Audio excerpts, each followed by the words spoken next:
Plus 3 रे Odia honours नहीं पिला पई आज हूँ प्रथम क्लास।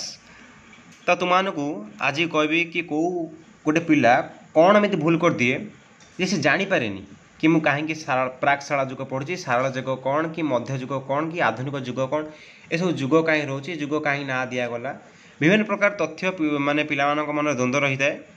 तो मु विचारिली नाई जदि गोटे पिला ओडिया को ऑनर्स रूपे नहीं पाठ पढ़ुची बा से ओडिया ऑनर्स रखी तो से निहाती रूपे मुझे आज भिडियोटी करुच्ची जदि गोटे पिला भिडियो देखुची से उपादेय हम ये भिडियो बहुत बेनिफिट हम तार द्वंद्व रही से जो सेमिस्टर आगू पढ़ू से फास्ट सेमिस्टर दब, सेकेंड सेमिस्टर दब, थर्ड फोर्थ फिफ्थ सिक्स मोट उपर 6टी सेमिस्टर दब है। तो से केवे द्वंद्व पड़ोनी कि मुझे पाठटा कहीं पढ़ी कहीं जदि गोटे पिला आज ये जुग विभाजन भिडियोटी को देखनी देन से ओडिया ऑनर्स नहीं कि से सिलेबस देखने तो जानीपर कि पाठ कौन पढ़ुची ये पाठ कहीं पढ़ी। तो आज गोटे फंडामेंटाल क्लास बोध हुए एक कथा तुमको कहीं तुम कॉलेज मान सार मैंने अवश्य कहते किंतु आज मुझे भली भाव तुम निकट में चर्चा करी पर्यालोचना करी बोध हुए बहुत बेस्ट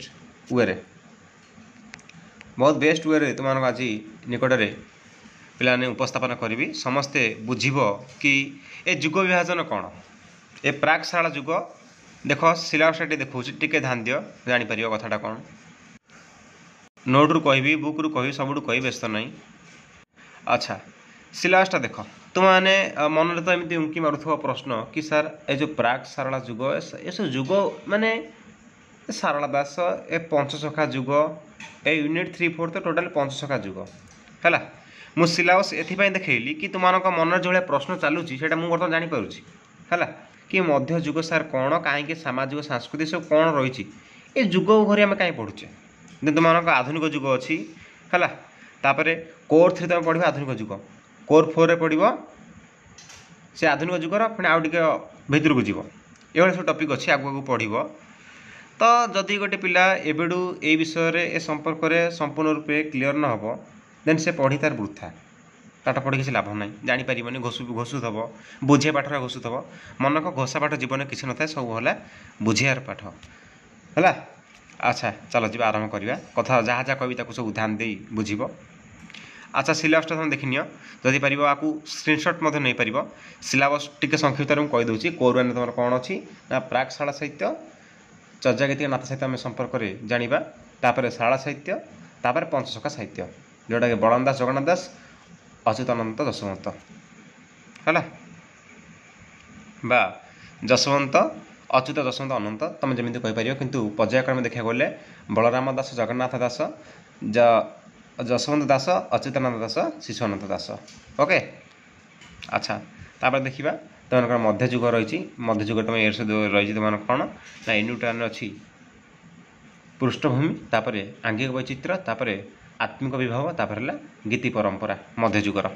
अच्छा चलो जीवा आज आम जुग विभाजन संपर्क में किसी चर्चा करवा आउ थे कही रखुची कथा बारंबार कहूँ कथाटा को जुग विभाजन तुम बुझीगले जुग जो डिवाइडेड कराई तुम ओडिया साहित्य में कहीं जुग करागला कहीं जुग सृष्टि है साहित्य तो आम जाने पढ़ीदेवा किंतु कहीं एक जुग हिसाब से आसला कि यहाँ जुग से जुग आम सारला दास को कहीं एक मेरुदंड रूपे साहित्यर आदि कवि हिसाब से बा ओडिया साहित्यर मंजी बुणी जड़े स्रष्टा भाव में ग्रहण कले बा ओडिया साहित्य को जी आज ओडिया भाषा को जी साहित्य रूपे आज रही पारिछि कहीं आम ग्रहण कले तापर अनेक कथा अच्छी फकीरमोहन कथा राधानाथ राय कथा अच्छी तुम मुझे भितर गले जानीपर मुझे जी कहबी तुम से बुझ देन क्लास कला रेगुलर क्लास कले कंटिन्यू कले सब जो कथा कही जानीपर है। ओके ध्यान दियो ये जो कथा से कही मैं संक्षिप्त कहूँ संक्षिप्त कौन ना जब मनीष सृष्टि है बण जंगल बुलूला से तार उद्देश्य बा तार मनर चिंताधारा अलग थिला तापर आउ टे डेभलपमेंट है ता चिंताधारा बदलला शगड़ गाड़ी आसला 4 व्हीलर 4 चकिया जान आसला इंजिन जंत्र चालित धीरे धीरे आस तेणु समाज परिवर्तन होना हो तेणु साहित्य से भाव में परिवर्तन होगी ए जुगर किसी डिवाइडेड हो कौ जुग अच्छा आउ गोटे गुरुत्वपूर्ण कथा तुम्हें कौ बुक्स फॉलो कर कौ अथर बही फॉलो कर जहाँकि तुम बहुत उपादेय हम और से बही गुड़िक किणी आनिले तुम जितोटी सेमिस्टर अच्छी 6टी सेमिस्टर जो दब तुम +3 लाइफ रे तो सेठी तुम से बही गुड़िक काम लगे से बही तुमको कहीदेवी है। ये जो बहीटा तुम देखो ये अध्यापक वृंदावन चंद्र आचार्यर बुक्सटा मुझे एठिक आसबि चल जा प्रथम नोट को देखा तार नोट को देख सारापर आम एठिक आसवा। प्रथम आसिले फकीरमोहन सेनापति सी कौन कहले कौ बुक्स फॉलो कर वीडियो शेष में कहि व्यस्त हबार ना।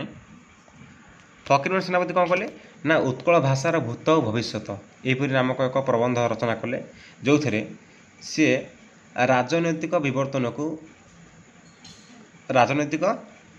को दृष्टि रखी सी कौन कले ना मरहटा जुग मुसलमान जुग इंग्रेज रेभेन्सा तो जदि जो राजनीति को दृष्टि रखी राजनीति को बेस रूपे ग्रहण करी से ओडिया साहित्य को चारि भाग विभक्त कले गोटे मरहटा तापर जी आसिले मुसलमान आसिले तो ना रखिदे मुसलमान जुग इंग्रेज जुग रेभेन्सा जुग तुमने क्या मन रख कौ जुग माने कौ साहित्यिकों डिवाइडेड जो जुग विभाजन को मन रख निहाती आवश्यक से तुमको कह ये खाली तुम जानी था यहाँ मन न रखले चलो कि मन रखले कौन ना तुम जो मैंने आगू पीजी एंट्रांस दब तो से बहुत इंपोर्टाट जानी था तुम बर्तमान आज फंडामेंटाल क्लास कर घोषिया आवश्यक ना वीडियो देख सारापर तुमने नोट करदेव। मधुसूदन दास मुझे पर्यंत मूल कथा जाइनी खाली तुम सर्ट्रे कौच क्या ओडिया भाषा और प्राचीन साहित्य से कौन कले ना 3 भाग विभक्त कले गोटे पुराण काव्य और गोटे विविध जानू था जी कौच तो तारिणीचरण रथ से कौन कले ना 1916 मसीह 4 गोटी जुग विभक्त कले कौन कौन ना सारला बा आदि जुग जगन्नाथ बा वैष्णव जुग उपेन्द्र बा काव्य जुग राधानाथ बा आधुनिक जुग सी कौन कले ना 2टी कथा गुरुत्व देले कौन ना ये जुग विभाजन 2टी पंथा अनुसरण करा गोटे है कौन ना यही जुगर श्रेष्ठ कवि नाम अनुसार द्वितीयटी कौन ना जुगर प्रभुति कौन थिला जुगर प्रभुति माने प्रभुति कौन ना कौन रचना कराउथिला गोटे वैष्णव धर्म को भित्ति करी काव्य को आधार करी आधुनिक जुग कथा को लेकिन ये सरला तार पंथा थिला। अच्छा चल जा गोटे मूल कथा को सबू बही गुड़िकर फटो देखेबी से बही तुम मार्केट रू किणी आनिब बहुत भल हम मो मत जी मैंने पाठ पढ़ा चाहूच एवं ओडिया ऑनर्स को लेकिन जीवन में किसी कैरियर करने चाहूच तो से बहुत उपादेय हम भिडियोटी ये जो अध्यापक वृंदावन चंद्र आचार्य तुम पे यहाँ मन रख यहाँ मन रख ये पूरा सबू संपूर्ण सब कथा कही आदि जुग 5टी कौन कौन आदि जुग सारला जुग पंचसखा जुग रीति जुग आधुनिक जुग तो ये आम कि उपविभाग देखा उपविभाग कौन ना जो आदि जुगर समय सीमा आदि जुग कौन ना जब ओडिया साहित्यर आभास मिलला ओडिया भाषार आभास मिलला ओडिया भाषा जो गोटे भाषा अच्छी एवं ए भाषा किसी रचना करा जब आभास मिलला जानीपारे कि ओडिया शब्द बा ओडिया भाषा अच्छी आदि जुग कहला आरंभ जुग माने आपको आम कहीपर प्राक सारला जुग ये सारला जुग ना ना प्राक सारला कहले कौन ना सारला पूर्ववर्ती प्राक कहले कौन प्री प्री है तो प्राक सारला जुग बा आदि जुग आम कहू तो यार समय सीमा पिला मन रख ख्रीष्टीय 8म 9म शताब्दी 1400 केते 8म 9म संपूर्ण रूप आम 9म कहबानी पिलाने ये सीना 9म कहीदे तुम मन रख 8म किंबा 9म शताब्दी ठारू 1400 शताब्दी पर्यंत हूँ आदि जुग बा प्राक सारला जुग माने सारला का पूर्ववर्ती जुग तो ये जुगर साहित्य आम तीनोटी शैली रे पिलाने ए साहित्य विवर्तन होता कौन कौन लिखित रूप से गोटे मौखिक रूप से आउटे अभिलेख अभिलेख कौन जोटा आम कहे इनस्क्रिप्शन है शिला अभिलेख जो हो मन आमर पहाड़ पर्वत मानक हो विभिन्न प्रकार माने पहाड़ पर्वत गातर हो कि तुमकर जो कौन उपाय जोटा आम इनस्क्रिप्शन जोटा शिलालेख जोटा कहे आम अभिलेख जोटा लिखित मौखिक अभिलेख है तापर आसला कौन ना सारला जुग ये सारला दास मेरुदंड ओडिया भाषार साधारण कथित जोटा जन ग्रामीण भाषा रे विराट ग्रंथ महाभारत रचना कले जोटा आम कहे ये सब संपर्क में आगू बहुत बढ़िया भाव कहि ହେଲା କେତେ ନା ପଞ୍ଚଦଶ ଶତାବ୍ଦୀ ବା 1500 ଶତାବ୍ଦୀ, ପଞ୍ଚଦଶ ବା 1500 ଶତାବ୍ଦୀ। ଓକେ, ତାପରେ ଆସିଲା ପଞ୍ଚସଖା ଯୁଗ, ଯିଏକି ବଳରାମ, ଜଗନ୍ନାଥ, ଅଚ୍ୟୁତ, ଯଶୋବନ୍ତ, ଶିଶୁ ଅନନ୍ତ ସମସ୍ତେ ଦାସ ସଂଜ୍ଞାଧାରୀ ଥିଲେ, ବୈଷ୍ଣବ ଧର୍ମରେ ଦୀକ୍ଷିତ ଥିଲେ। ଏମାନେ ଥିଲେ ଉତ୍କଳୀୟ ବୈଷ୍ଣବ। ତ ଏମାନଙ୍କ ସମୟ ସମୟ କେତେ ନା 1600 ଶତାବ୍ଦୀ ଠାରୁ 1650, 1600ରୁ 1650। ଭେରି ଇମ୍ପୋର୍ଟାଣ୍ଟ, ମନେ ରଖ, ଆକୁ ସବୁ ମନେ ରଖ, ନୋଟ୍ କରିପାରିବ। ଭିଡ଼ିଓ ଦେଖି ସାରିଲା ପରେ ରିପ୍ଲେ କରିକି ନୋଟ୍ କର, ଏବେ ନୋଟ୍ କରନା, କହିଲା ମଝିରେ ନୋଟ୍ କରନା, ମୁଁ ବୁଝାଉଛି ବର୍ତ୍ତମାନ।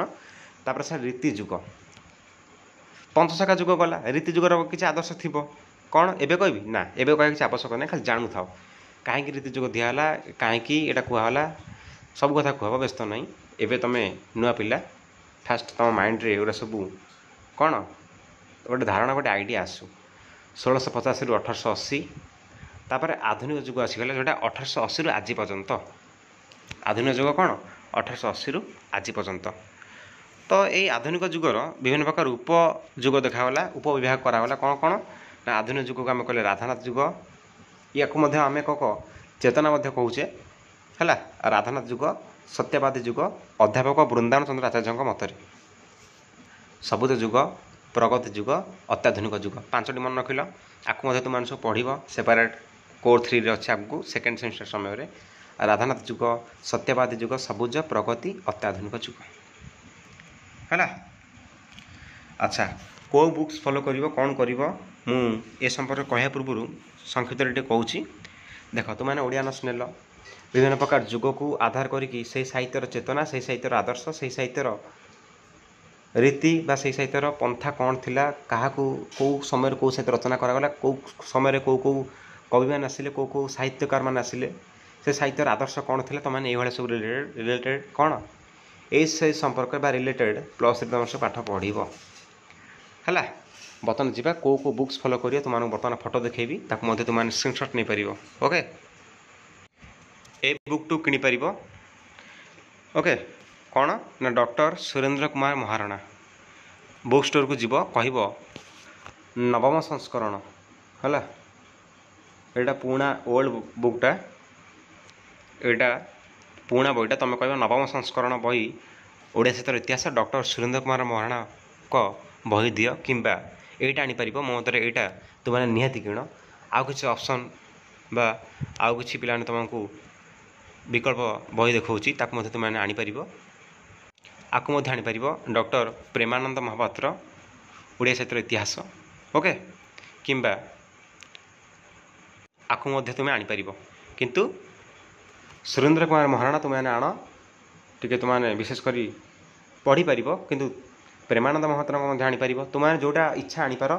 3ଟି ତୁମକୁ ଦେଖେଇଲି, 3ଟିରୁ ଯାହା ହେଲେ ତୁମେ ନିହାତି ଗୋଟେ ଆଣ, ଏବଂ 3ଟି ଆଣିଲେ ମଧ୍ୟ ଆହୁରି ଭଲ, ତୁମମାନଙ୍କ ଇଚ୍ଛାଟା। ତୁମମାନେ, ମୁଁ ଏଠି କିଛି ଆଉ କହିବିନି, ହେଲା।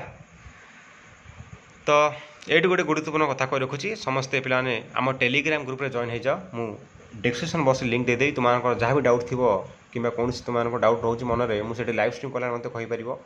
ଏବଂ କ୍ଲାସ୍ ଆମର ଏଇଭଳି ସଦାବେଳେ ଫଣ୍ଡାମେଣ୍ଟାଲ କ୍ଲାସ୍ ରହିବ, ବୁଝିଲାଣି ପାଠ ରହିବ ନା, ଏମିତି ନୁହଁ PDF ଆସିଲି ପଢ଼େଇ ଦେଇ ପଳେଇବି ନା, ସଦାବେଳେ କିଛି ନା କିଛି ଗୁରୁତ୍ୱପୂର୍ଣ୍ଣ କଥା କହିବି ଏବଂ ତୁମମାନଙ୍କର ଦ୍ୱନ୍ଦ୍ୱ 100% କ୍ଲିୟର କରିକି ଯିବି। ମୁଁ ଦେଖୁଛି ୟୁଟ୍ୟୁବରେ ଅନେକ ସାର୍ମାନେ ହୁଅନ୍ତୁ କିମ୍ବା ଯେକୌଣସି ବୟସର ପିଲା ହୁଅନ୍ତୁ, ଆସି କ୍ଲାସ୍ କରିଦେଇ ପଳାଉଛନ୍ତି, PDF ଆସି ପଢ଼େଇ ଦେଉଛନ୍ତି, ଯାହା ନାହିଁ ତାହା କହିଦେଉଛନ୍ତି। ମୋ ମତରେ ସିଏ 90% ରଙ୍ଗ ମେଥଡ଼ ଦେଉଛନ୍ତି, ରଙ୍ଗ ଇନଫର୍ମେସନ୍ ଦେଉଛନ୍ତି। ପିଲାମାନେ ସେଠି ସତର୍କ ରହିବ, ହେଲା। ୟୁଟ୍ୟୁବରେ ସମସ୍ତଙ୍କୁ ଟ୍ରଷ୍ଟ କରନା। ବିଭିନ୍ନ ପ୍ରକାର ପିଲା ଆସୁଛନ୍ତି, ପଢ଼େଇ ଦେଇ ପଳାଉଛନ୍ତି, କ'ଣ କରୁଛନ୍ତି ନା କିଛି ରଙ୍ଗ ଇନଫର୍ମେସନ୍ ଦେଇ ପଳାଉଛନ୍ତି। ଯୋଗ ବିଭାଜନ ସମ୍ପର୍କରେ ଭୁଲଭାଲ କହୁଛନ୍ତି, ସମୟ ସୀମାରେ ସେମାନଙ୍କର ମାନେ କିଛି କହିପାରୁନାହାନ୍ତି ଭଲସେ। ଓକେ, ମୁଁ ଭାବୁଛି ସେମାନଙ୍କ ଧାରଣା ନାହିଁ, କିନ୍ତୁ ୟୁଟ୍ୟୁବରେ କ୍ଲାସ୍ କରିଦେଉଛନ୍ତି। ସେଥିପ୍ରତି ଟିକେ ପିଲାମାନେ ଧ୍ୟାନ ଦେବ। ଆଚ୍ଛା, ସମସ୍ତଙ୍କୁ all the best. Odia honours ନେଇଛ, ସମସ୍ତଙ୍କୁ ଗଡ୍ ବ୍ଲେସ୍ ୟୁ। ଏଥିରେ ମଧ୍ୟ କ୍ୟାରିୟର ତୁମେ କରିପାରିବ, ମନ ଦେଇ ପାଠ ପଢ଼। ମୁଁ ତୁମମାନଙ୍କ ସହିତ ଅଛି ପିଲାମାନେ। ଆଉ ସମସ୍ତ ପ୍ରକାର କ୍ଲାସ୍ ଅଲରେଡ଼ି କିଛି କିଛି ହେଇଛି, ତୁମମାନଙ୍କର ଏଥିଏସନ୍ ଭାଲ୍ୟୁସ୍ ହେଉ, EVS ହେଉ, ସମସ୍ତେ ପ୍ଲେଲିଷ୍ଟ ଫଲୋ କରିବ, ସମସ୍ତେ ଜଏନ୍ ହେଇଯାଅ ଟେଲିଗ୍ରାମରେ। ଆଉ ଯାହା ଯାହା ଡାଉଟ୍ ଅଛି ମୋତେ କମେଣ୍ଟରେ ଜଣାଇବ। କ୍ଲାସ୍ କେମିତି ଲାଗିଲା ମୋତେ କମେଣ୍ଟରେ କହିବ। ରହୁଛି, ଜୟ ଜଗନ୍ନାଥ।